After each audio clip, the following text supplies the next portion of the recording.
አዲስ የተጠናው የመንግስት ሰራተኞች መመሪያ ሰራተኞች ሳይጎዱ ፍትሃዊ ጥቅም በሚያገኙበት መንገድ ሊተገበር ይገባል አሉ የወላይታ ዞን ዋና አስተዳዳሪ ረዳት ፕሮፌሰር ሳሙኤል ተሰማ።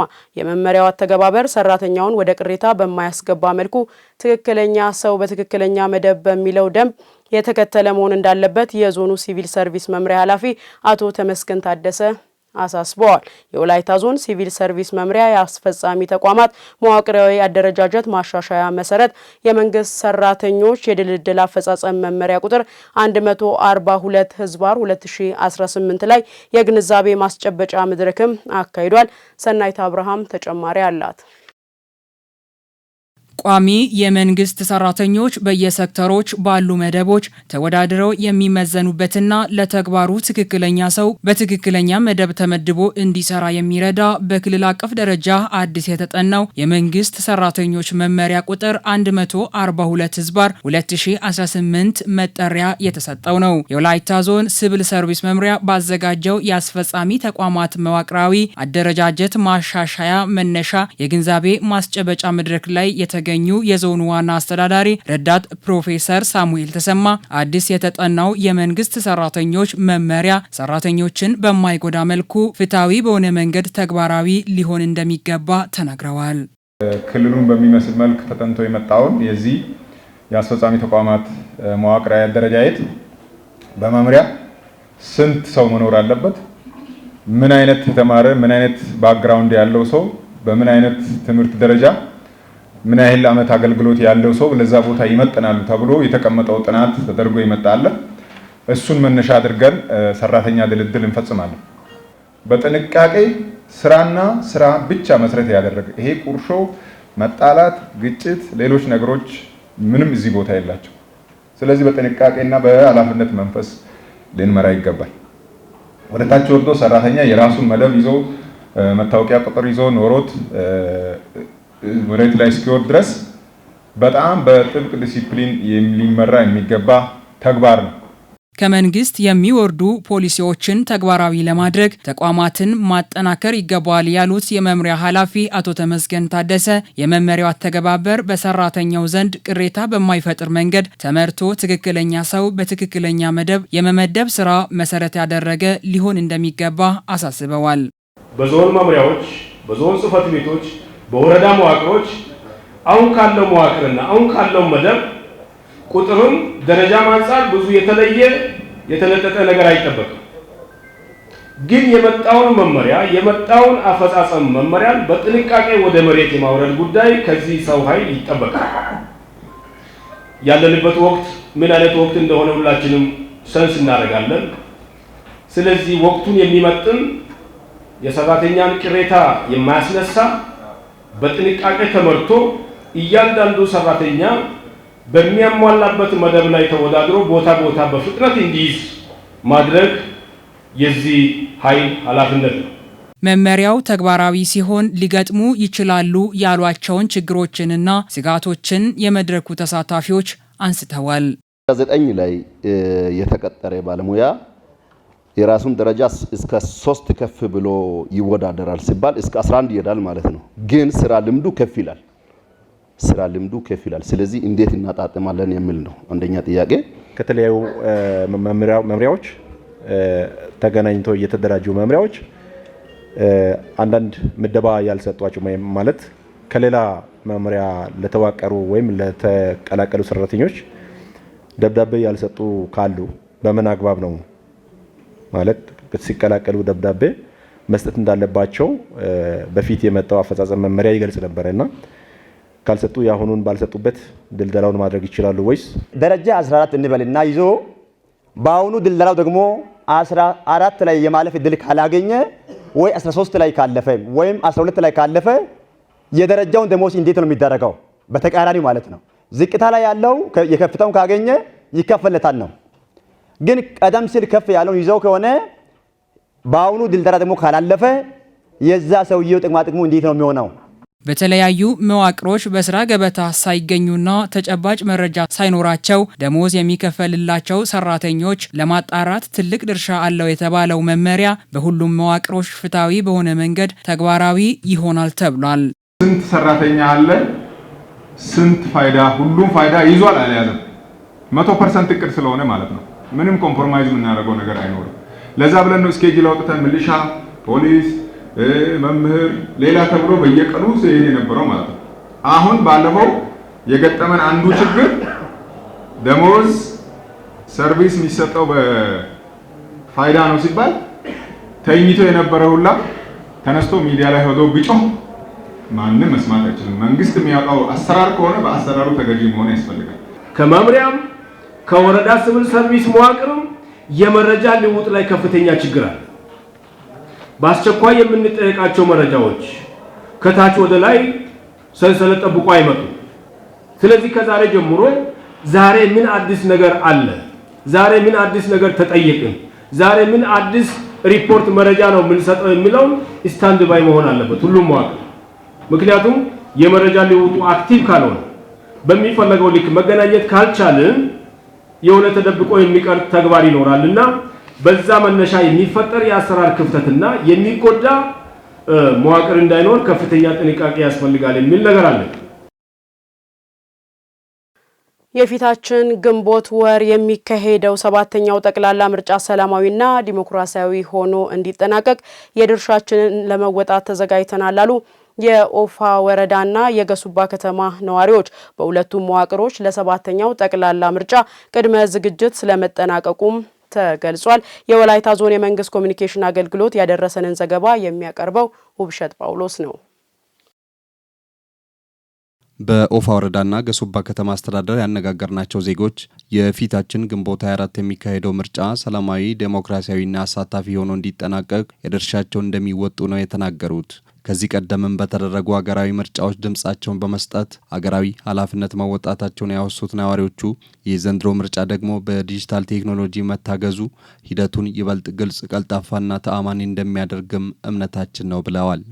እንደ ዜጋ ወይም እንደ አካባቢ ነዋሪም እንደ ሀገር ዜጋም ምርጫው እስካሁን ድረስ በተደረገው ምርጫ ዙር ሁሉ በነጻነት ያለምንም ተጽዕኖ በበጎ በራሴ ፈቃደኝነት ይመቸኛል ይበጀኛል ያልኩትን ፓርቲ ወይም ድርጅት በራሴ ውዴታ በፈቃደኝነት ነው አመረኩት።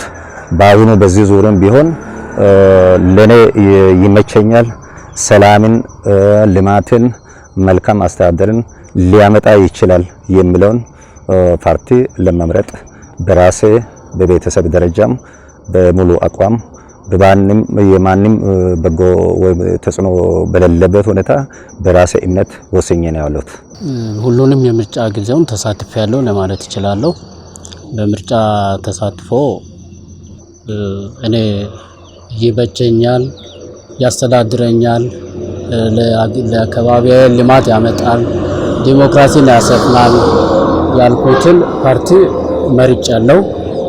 አሁን በዚህ በ7ኛው ምርጫም የራስን ተሳትፎ ለማድረግ እየተዘጋጀው ነኝ። ያው ምዝገባ ተጀምሯል። ኦንላይን ላይ ምዝገባ ለማካሄድ ብንሞክር ኦንላይኑ አልሰራለ። አሁን በአቅራቢያ ባለው ምርጫ ጣቢያ ላይ እጄ ለመዘገብ እየተዘጋጀው ነኝ። ባለፈው ምርጫም መርጫለሁ። ምርጫ እንግዲህ የዘንድሮ እንግዲህ ያው እየመጣ ነው፣ ቁሳቁስም ምናምን እየመጣ ነው የሚለውን መረጃ ሰምቻለሁ። እንግዲህ ዝግጅት ላይ ያለ ነው።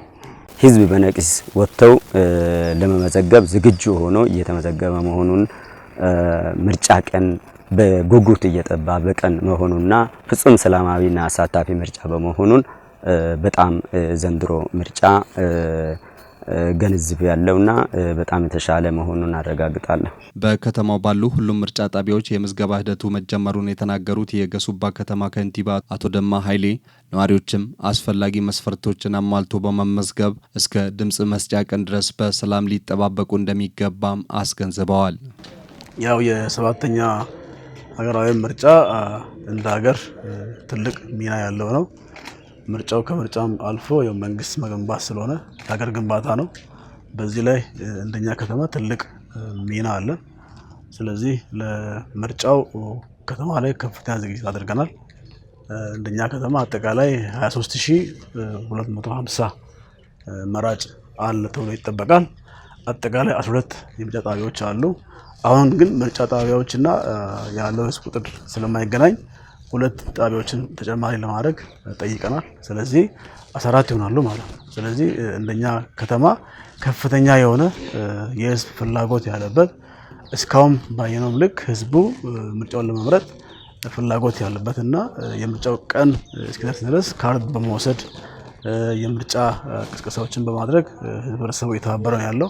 ስለዚህ ከፍተኛ የሆነ የምርጫ ስራ እየተሰራ ነው ያለው እንደኛ ከተማ ማለት። በኦፋ ወረዳም የመራጮች ምዝገባ እየተካሄደ እንደሚገኝ የተናገሩት የወረዳው ዋና አስተዳዳሪ አቶ አዲሱ ወርቁ ምርጫው ሰላማዊ፣ ዴሞክራሲያዊና ፍትሐዊ ሆኖ በህዝብ ዘንድም ይሁንታ እንዲያገኝ በተለይም እድሜያቸው ከ18 በላይ የሆኑ ሁሉም ዜጎች ኃላፊነታቸውን በተገቢው እንዲወጡም ጥሪ አቅርበዋል። 7ኛው ሀገራዊ ምርጫ የቅድመ ዝግጅት ስራችንን እየሰራን እንገኛለን። የቅድመ ዝግጅት ስራ ከጀመርን ቆይተናል። መጀመሪያ ላይ ምርጫ 2 መንታ ግቦች አሉት።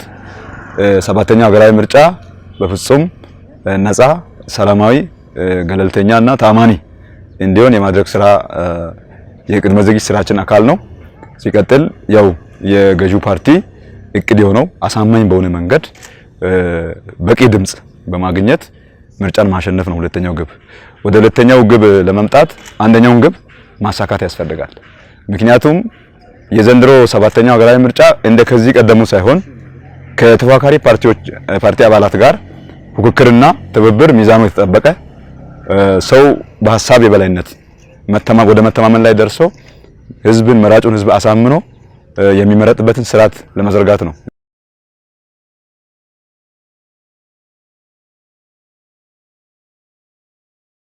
የጾም ወቅት የመረዳዳት የፍቅርና የአብሮነት መገለጫ በመሆኑ መልካም ተግባራትን በመፈጸምና የተቸገሩ ወገኖችን በመርዳት እያሳለፍን እንገኛለን ሲሉ የሃይማኖት አባቶች ገለጹ።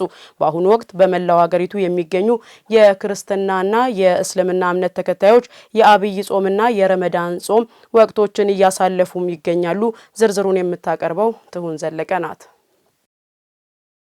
ይህ አጋጣሚ አብሮነትን በሚያጠናክሩ የተቸገሩ ወገኖችን በመርዳትና የእርስ በእርስ ግንኙነትን በሚያጎለብቱ ተግባራት ታጅቦ እያሳለፉ መሆኑን የቤተ እምነቱ የሃይማኖት አባቶችና የእምነቱ ተከታዮች ገልጸዋል። ቆሞስ አባ ሀብተ ሩፋኤል በሰጡት አስተያየት ጾም በፍቅር በአብሮነትና በመተሳሰብ ሊከወን የሚገባ መንፈሳዊ ተግባር መሆኑን ገልጸዋል። በዚህ ወቅት የተራቡ የሚደገፉበት፣ የታመሙና የታሰሩ ወገኖች የሚጠየቁበት በመሆኑ ጾሙን በዚህ መልኩ እያሳለፍን ነው ብለዋል።